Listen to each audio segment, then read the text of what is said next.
Assalamualaikum warahmatullahi wabarakatuh.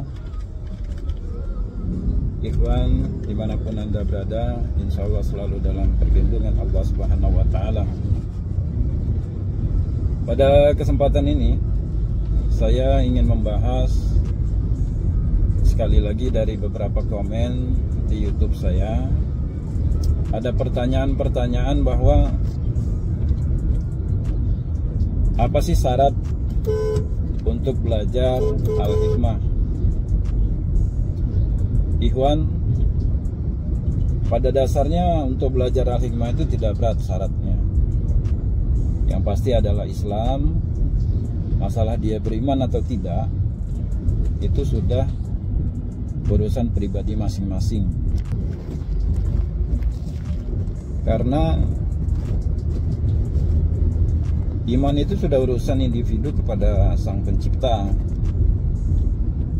Insya Allah nantinya dengan belajar Al-Hikmah, Allah akan selalu memberikan hidayah-hidayah kebaikan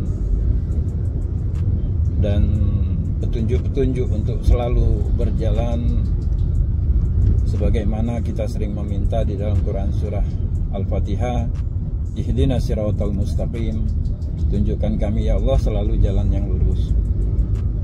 Kembali ke syarat, yang pertama adalah Islam, dan pada saat digores dalam keadaan suci, tidak berhadas besar maupun kecil. Setiap perawat ada kebijakan masing-masing. Setiap pembina ada pandangan sendiri-sendiri bagaimana cara menerima ikhwan. Ini terkadang disesuaikan dengan kultur budaya masing-masing di mana mereka tinggal. Dan ini tidak salah. Melestarikan kultur budaya, adat istiadat, itu sah-sah saja dan baik-baik saja, selama tidak keluar dari koridor panduan untuk mengesahkan seorang ikhwan di Al-Hikmah. Tapi pada kesempatan ini saya ingin berpesan bahwa bagi siapapun yang ingin belajar Al-Hikmah, awalilah dengan niat, karena niat itu sangat penting untuk mendapatkan hasil seperti apa ketika kita nanti belajar Al-Hikmah. Sebagaimana hadis Rasulullah SAW, innamal a'malu binniyat, bahwa sesuatu itu tergantung bagaimana niatnya. Ada banyak calon ikhwan yang main ke rumah. Mereka mengatakan, begitu saya tanya, apa tujuan Anda untuk belajar Al-Hikmah? Mereka menjawab, untuk jaga diri. Begitu setelah belajar, kebanyakan mereka itu lebih cenderung ke arah kegagahan, kejadugan kalau bahasa orang Sundanya. Itu kan tergantung dari niat, karena niat dia buat jaga diri. Ada juga yang kepengen, kami belajar Al-Hikmah ini karena kepengen ilmu ini bermanfaat. Sebenarnya ini yang betul, karena saya beberapa ikhwan yang mau belajar, saya ajarkan untuk memasang niat, ya Allah, saya ingin belajar ilmu Al-Hikmah. Semoga dengan ilmu ini dapat bermanfaat dunia dan akhiratku. Dan alhamdulillah mereka merasakan kemanfaatan.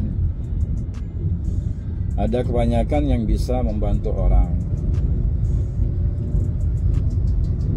Tapi tidak semua bisa kita selesaikan, karena sebatas kita seorang makhluk. Dan setiap ikhwan, setiap individu kita ini ada spesialisasi masing-masing. Tidak semuanya bisa kita atasi, karena tergantung bagaimana di dalam diri kita ini ada gen. Gen itu kalau zaman sekarang nyebutnya disebut dengan DNA. Kalau dari leluhur kita dulu, ada yang memang jawara, mungkin larinya kita memang jawara. Dulu ada leluhur kita yang pintar ngobatin. Mungkin setelah belajar al-hikmah kita akan terasah untuk membantu orang ngobatin. Jadi gen itu juga berpengaruh besar bagaimana hasil setelah niat. Niat itu dasarnya, gen itu menentukan. Jadi ikhwan yang pengen belajar, ada minat untuk belajar, jangan lupa pasang niat, karena niat itu sangat penting. Pertanyaan yang lain sering juga diutarakan, ya guru atau ustadz atau kak atau kakak atau abang, saya selama belajar al-hikmah belum pernah berantem. Ini kan lucu. Orang belajar ilmu untuk keselamatan dunia akhirat, doanya pun Rabbana atina fid dunya hasanah wa fil akhirati hasanah wa qina azabannar. Setelah belajar tidak pernah berantem, jadi tanda tanya, jadi pertanyaan bagi diri mereka masing-masing. Kalau ente pengen berantem, stop, jangan berdoa Rabbana atina. Jangan pula begitu kunci badan, ya Allah mohon aku diselamatkan dari segala gangguan makhluk, baik perbuatan jin, setan, iblis dan manusia, baik nyata dan tidak nyata, baik aku tahu dan tidak tahu. Jangan lagi berdoa seperti itu kalau pengen dapat musibah, pengen dapat bala. Nggak usah berdoa. Bila perlu doanya langsung yang ekstrim aja. Ya Allah, aku pengen berantem, tolong datangkan musuh dari seluruh penjuru angin. Gitu aja. Al-hikmah itu mengajarkan kita untuk sabar, mempergunakan ilmu pada tempatnya. Bukan setelah belajar al-hikmah kita kepengen pembuktian di lapangan, berantem sama orang, orangnya dibikin mental. Ini yang salah.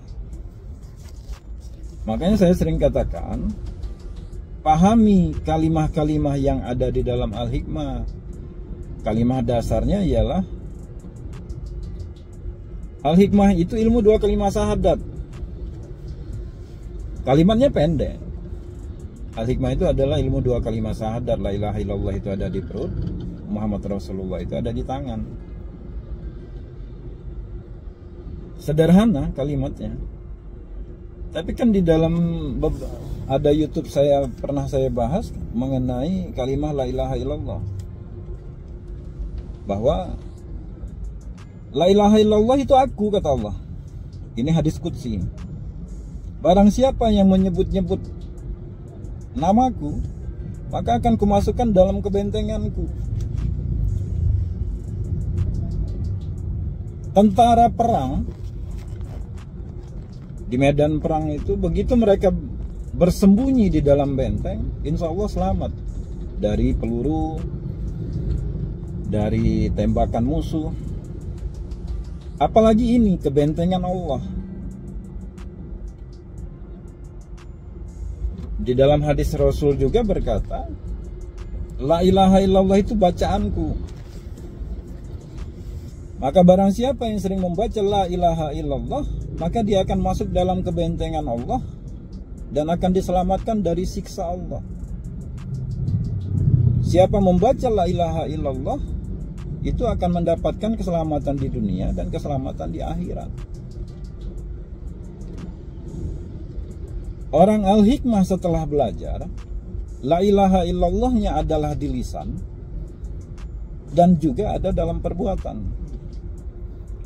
Mengakui Tuhan adalah Allah, artinya kita harus taat. Larangannya ditinggalkan, perintahnya dikerjakan. Aplikasinya membaca la ilaha illallah, la ilaha illallah, la ilaha illallah. dalam keseharian menjadi tingkah laku, menjadi akhlak, maka insya Allah akan diselamatkan dari dunia hingga ke akhirat. Kita rajin zikir, itu tujuannya mencari keselamatan dunia akhirat. Dan ada juga pertanyaan, ya Ustadz, saya sudah rajin zikir, sudah rajin wiridan, tetapi saya belum merasakan hasil dari ilmu yang saya wiridkan, ilmu yang saya zikirkan. Di dalam Quran surah Ar-Ra'd ayat 28, Allah berfirman, "Ila zikrillah, ingatlah aku," kata Allah, "maka kamu akan mendapatkan tazma'inul qulub, ketentraman di dalam hati." Jadi zikir, wirid itu tujuannya taqarruban ila Allah. Bukan urusan kamu bukan urusan kita, bahwa itu berkaitan dengan ilmu. Setelah itu ada kaitan kemanfaatan ilmu, itu sudah bonus dari Allah Subhanahu wa taala. Dikasih ketentraman, kehasilan maksud, kebahagiaan, ketenangan, ketentraman, itu sudah luar biasa. Maka kalau ada yang bertanya setelah wirid dan belum merasakan hasilnya, ente wiridnya seperti apa? Artinya tidak merasakan ketenangan. Apakah seperti itu? Ini maksud saya harus dipahami. Jangan tidak dipahami. Kalau tidak dipahami, inilah jadinya pertanyaannya aneh-aneh. Jadi ikhwan semuanya, sudah saya bahas mengenai syarat. Dasarnya adalah niat. Mengenai wiridan juga, kenapa belum merasakan hasil, kenapa selama belajar belum pernah berantem, ini yang harus dipahami supaya belajar itu tidak salah. Jangan sampai kita belajar tapi akhirnya kita melakukan kesirikan. Belajar al-hikmah bisa sirik, bisa. Begitu Anda merasa praktek berhasil, wah ini karena al-hikmah, saya belajar al-hikmah, antum sirik. Begitu Anda membantu orang sembuh, kalau tidak saya, antum sirik. Ilmu al-hikmah itu hanya alat kita berkomunikasi dengan Allah untuk meminta pertolongan.